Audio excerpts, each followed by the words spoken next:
वायुर्निलममृतमथेदं भस्मान्तं शरीरम्। ॐ कृतविस्मर क्लुवे स्मर कृतं स्मर। ॐ त्र्यम्बकं यजामहे सुगन्धिं पुष्टिवर्धनम्। उर्वारुकमिव वन्दना मृत्युर्मुक्षीयमामृता।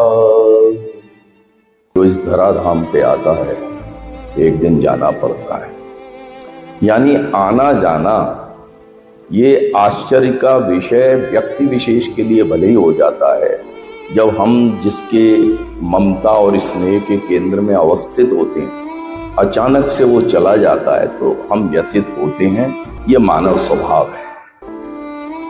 परंतु मंत्र हमें आश्वासन दे रहा है कि जो व्यक्ति वैदिक कर्मों को करता हुआ अपने जीवन के कार्यों को इस प्रकार से नियंत्रित करता है कि उसकी सुगंधी जिस प्रकार से पका हुआ खरबूजा जब बेल से अलग हो जाता है तो सर्वत्र चारों ओर उसकी सुगंधी प्रसरित हो जाती है और आने जाने वाले को ये पता चल जाता है कि इस खरबूजा पका हुआ यहाँ पर। ठीक उसी प्रकार से मृत्यु पर वह विजय प्राप्त कर लेता है वह व्यक्ति जो अपने कार्यों को इस प्रकार से करके जाता है कि उसके पीछे उसकी सुरभि, उसकी सुगंधी, उसके कार्यों की सुगंधी व्यापक है।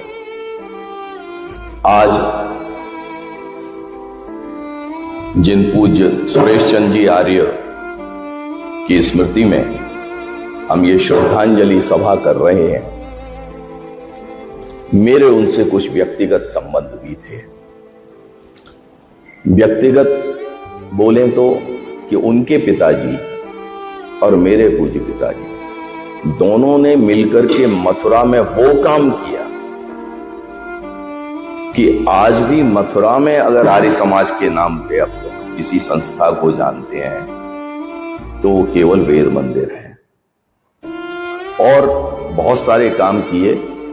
तो वो जो पारिवारिक वैचारिक तंत्र का जो धागा चला आ रहा था, जो धारा प्रवहमान थी, वो उधर भी थी और वो इधर भी थी।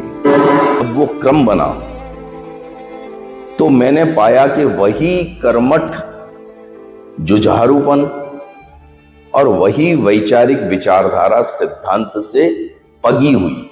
ये बहुत बड़ी बात एक आ रही थी। पंचकूला का जो करोड़ों रुपए का प्रोजेक्ट बन रहा है, उनका योगदान था। और विचार टीवी के नाम से जो अपने एक आर्य समाज के एकमात्र मीडिया हाउस है जो पिक्चर्स बनाने में रुचि रखता है, उसके भी वो बहुत बड़े प्रमोटर और डोनर थे। और आपको शायद ध्यान हो या ना हो, 1857 के नाम से पहली पिक्चर वहां से फीचर फिल्म बन चुकी है। 2007 से हम भी चले थे और आकर के 2023 आ गया। तो ये जो दो व्यक्ति हैं, आदरणीय दीनदयाल जी डॉलर वाले और आदरणीय सुरेश जी, इन्होंने इस बात पे विश्वास किया कि ये व्यक्ति जो बात कह रहा है वो कार्यशीलता में आएगी वो बात। तो शुरू में जो आपको बढ़ाने के लिए एक जो थ्रस्ट होता है वो इन दोनों ने दिया, तो एक ताकत आ गई। उसके बाद तो ये सारे आप देख रहे हैं, ये जुड़ते चले गए। हमारा के अपने हरि जी वार्षणे वैंकूवर के, वो अचानक अच्छा कुछ प्रभु भी करता है। खैर वो एक लंबी कहानी। मैं सिर्फ ये मैं हमेशा हर बार देता हूं कि दो व्यक्ति इस नवलखा महल सांस्कृतिक केंद्र के निर्माण में बेस में खड़े हुए हैं।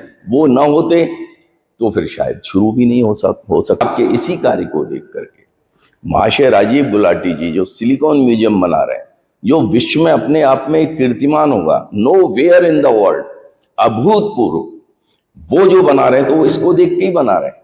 उन्होंने एक ही बात कही थी जब यहाँ आए हमने, तो हमने कहा ये ऐसा हमारा विचार है। बोले अशोक जी आपका काम मैंने देख लिया, आप करिए, बढ़िया से बढ़िया बनाइए, ऐसा बनाइए जैसे एमडीएच के मसालों का जवाब नहीं, ऐसे इसका भी जवाब नहीं। ये क्यों हो पाया? क्योंकि कार्य उनके सामने था। कार्य नहीं होता तो हो सकता है वो उतना विश्वास नहीं करते। तो ये सारा श्रेय जो है मैं अपने संरक्षक जो आज हमारे बीच में नहीं है, माननीय सुरेश जी भाई साहब, उनको देना चाहता हूं। अब मैं दूसरी बात, जो आर्य समाज की आत्मा को भी सुभूषित होने देखना चाहता था, इसीलिए चिंतन मनन इस बात पर ज्यादा था कि ये सम्मेलन बड़े बड़े होते हैं, ये तो होते रहते हैं, हमें वो काम पकड़ना चाहिए जो कि आर्य समाज को अंदर से मजबूत करे। उसमें सबसे बड़ी जो चीज उन्होंने स्वीकार की थी वो थी कि आर्य समाज सैद्धांतिक क्षरण के रास्ते पर तेजी से चल पड़ा है, उससे उसको रोकना ही पड़ेगा, वरना आर्य समाज और हिंदुओं के अन्य समुदाय में कोई अंतर रह नहीं जाएगा, वैसा ही एक मिल हो जाएगा। बस संध्या हवन कर लें, यही आर्य समाज की पहचान है, तो ये कोई पहचान नहीं है। आर्य समाज ने तो एक महर्षि दयानंद जी महाराज का जो एक सर्वतंत्र सिद्धांत था उसको लेकर के आगे चले थे। इस बात को उन्होंने बड़ी तेजी से, और आप इसका एक प्रतिफल देखिए, मतलब क्यों था ऐसा।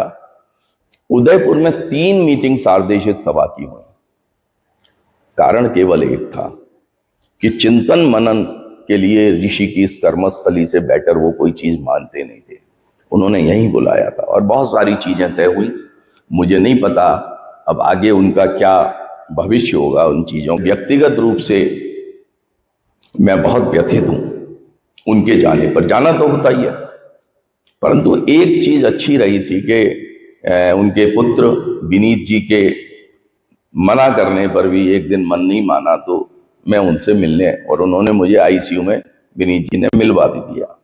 वो जो अंतिम छवि है मेरी आंखों में बसी हुई है। मैंने पूछा, भाई साहब कहीं दर्द तो नहीं हो रहा आपके? नहीं हो रहा। आप ठीक हैं? हाँ। आप मुझे पहचान रहे हैं? तो मुस्कुराए और बोले हाँ। उसी समय में उनकी बहू भी साथ थी, तो उनका, पापा आपका यज्ञ हम प्रतिदिन कर रहे हैं, यज्ञ बंद नहीं हुआ। और अभी अभी आज ही मेरी विनीत भाई से बात हुई, उनके पुत्र से, उन्होंने कहा हमने एक काम तो शुरू कर दिया और तो देखेंगे कि पिताजी ने जो यज्ञ करना प्रारंभ किया था घर में, उसे हम बंद नहीं होने दे रहे हैं। उनके 2 नियम थे, एक तो यज्ञ वो स्वयं करते थे, तो वो अब बेटे और बहू करेंगे, उन्होंने करना शुरू कर दिया।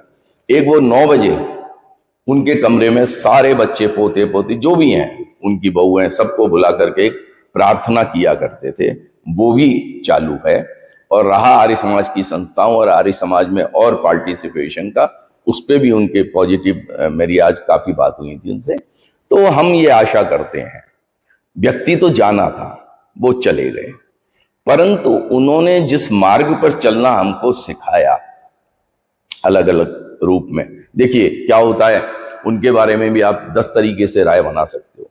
मैं ये मानता हूं कि निश्चित रूप से व्यक्ति ने जो कार्य किए हैं, अच्छी बंशीधर जी, उनकी जब डेथ हुई तो उन्होंने भी देहदान किया था, तो एक तरह से ये पारिवारिक परंपरा हो गई।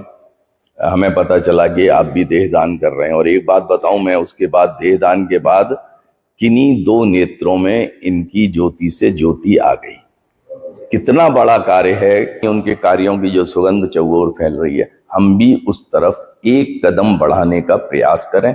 परमपिता परमात्मा से यही प्रार्थना है कि हमें वह शक्ति और भक्ति प्रदान करें कि हम उनके बताए पथ पर अग्रसर हो सकें। ओम शांति।